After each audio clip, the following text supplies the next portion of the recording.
Welcome to the Slop Temple. We pray this video helps. In this video, I will review the PayPal Mastercard debit card. We'll explore its key features and benefits, helping you decide if it's the right financial tool for your needs. This card provides easy access to your PayPal funds for everyday spending, both online and in stores.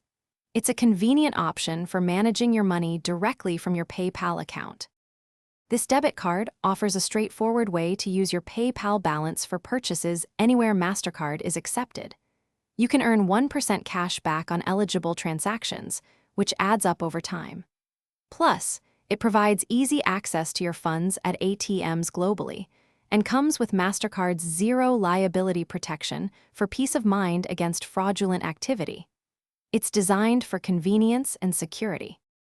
While convenient, there are a few things to consider. You might encounter foreign transaction fees when using the card internationally, so be aware of those costs.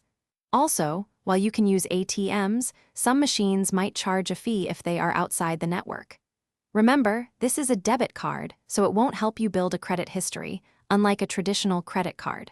Always check the fee schedule. So, is the PayPal Mastercard debit card worth it?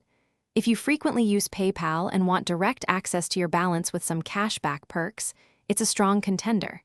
It simplifies spending and offers a secure way to manage your funds. For those looking for a simple, no-fee debit option tied to their PayPal account, it's definitely worth considering. Also, for other great deals, and to check out those leak-proof meal prep containers, be sure to look at the links in the description below this video. Thanks for watching. Consider subscribing if we helped you.